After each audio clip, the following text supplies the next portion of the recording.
Hello everyone, welcome to cosmic English academy. आज के lesson में हम पढ़ने जा रहे हैं कैन बी। वैसे तो इसका मतलब होता है हो सकता है, लेकिन इतना में ही इसका मतलब सीमित नहीं होता है। इसी का बहुत सारे डिफरेंट स्ट्रक्चर्स को जानना जरूरी होता है, तब जाके हम कैन बी को सही तरीके से यूज़ कर सकते हैं। तो इसी टॉपिक को आज बारीकी से हम जानेंगे। वीडियो बहुत ही इंपॉर्टेंट होने वाला है आप लोगों के लिए। वीडियो को अंत तक जरूर देखिए एंड उससे पहले एक लाइक, शेयर एंड सब्सक्राइब करना भी मत भूलिए। So without further ado let's get started. सबसे पहले हम कैन बी को अफर्मेटिव स्ट्रक्चर में यूज़ करेंगे और इससे क्या क्या मतलब निकलता है इसको भी जानेंगे। जैसे कि कैन बी मतलब हो सकता है, राइट। जब हम इसको अफर्मेटिव में बनाएंगे तो इसके लिए हमें subject plus can be plus object का स्ट्रक्चर रखना पड़ता है। जैसे सी कैन बी अ डॉक्टर, ठीक है। यहाँ पर हम एक ही सेंटेंस को ले रहे हैं और डिफरेंट स्ट्रक्चर में इसको डिकोड करेंगे। जब हम इस वाक्य को बोलते हैं कि सी कैन बी अ डॉक्टर, तो यहाँ पर तीन और मतलब निकल के आता है। जैसे she has ability to become a doctor, ठीक है। ये वाक्य एबिलिटी को भी दिखलाता है कि उसके पास डॉक्टर बनने का एक एबिलिटी है। इसी तरीके से पॉसिबिलिटी भी दिखलाता है। जैसे पॉसिबिलिटी मीन्स कोई संभावना, it is possible she is a doctor, ठीक है। अब यहाँ पर संभव है कि वो एक डॉक्टर है, ठीक है। ये भी इसका मतलब निकलता है। और उसी तरीके से परमिशन का सेंस में भी हम इसी सेंटेंस को देख सकते हैं। जैसे she is allowed to become a doctor, ठीक है। उसे परमिशन है एक डॉक्टर बनने के लिए, वो डॉक्टर बन सकती है। तो हम इस तरीके से तीनों सेंस में, तीनों मतलब में हम एक ही सेंटेंस को हम देख सकते हैं। और ये बात कर रहे हैं हम अफर्मेटिव के।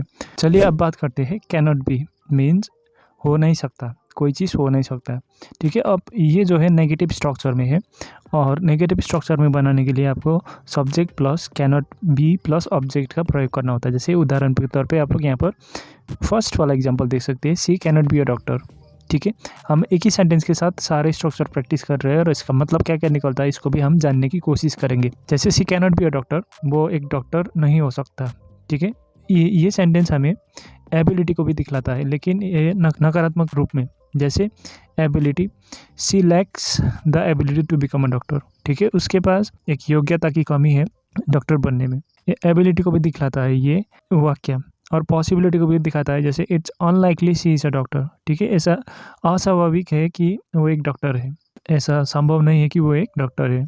और लास्ट में देखते हैं परमिशन, ठीक है।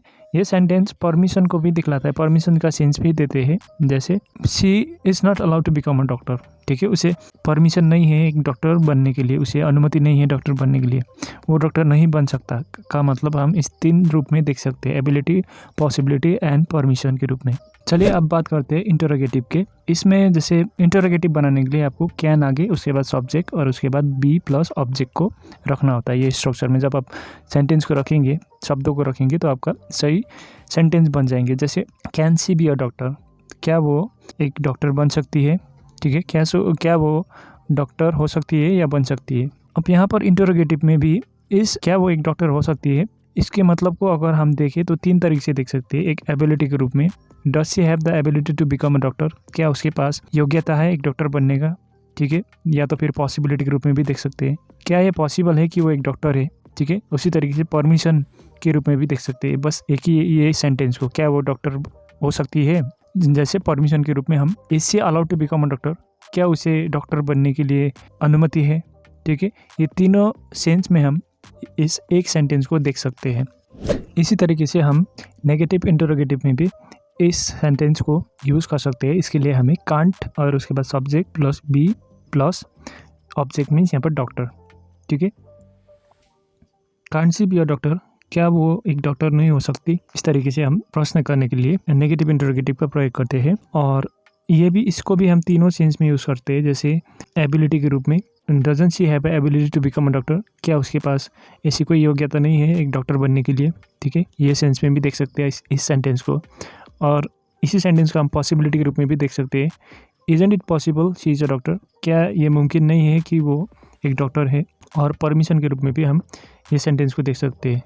Isn't she allowed to become a doctor, क्या उसे डॉक्टर बनने की अनुमति नहीं है, ठीक है। ये रूप में भी हम इस सेंटेंस को देख सकते हैं। और अंत में WHO वर्ड के साथ भी इसका स्ट्रक्चर बनता है, what plus can plus subject plus object. अगर इस स्ट्रक्चर में आप वर्ड्स को अरेंज करेंगे तो आप WH वाला स्ट्रक्चर में क्वेश्चन फ्रेम कर पाएंगे। और इसका मतलब होता है कि व्हाट कैन सी बी, वो क्या हो सकती है, ऐसे तो हिंदी है, लेकिन इसको हम 3 रूप में हम इसको प्रयोग कर सकते हैं। जैसे एबिलिटी के रूप में भी हम इस वाक्य को प्रयोग कर सकते हैं। जैसे what profession can she pursue, कौन सा प्रोफेशन वो कर सकती है, ठीक है, परस्यू कर सकती है एबिलिटी के रूप में। और उसी तरीके से हम पॉसिबिलिटी के रूप में देखें, एक संभावना के रूप में देखें, तो what could her profession be, उसका क्या प्रोफेशन हो सकता है, ठीक है। और इसी तरीके से परमिशन के रूप में देखें तो what permission is she allowed to pursue, उसे कौन सा वाला प्रोफेशन को परस्यू करने के लिए, लेने के लिए, ठीक है, उसे अलाउ किया जाएगा। ये सेंस इसका निकलता है। आई होप आप लोगों को ये थोड़ा सा वीडियो समझ में आया होगा। Thank you so much for watching this video, और मिलते हैं नेक्स्ट वीडियो में। तब तक के लिए आप लोग ये वाला वीडियो देख सकते हैं।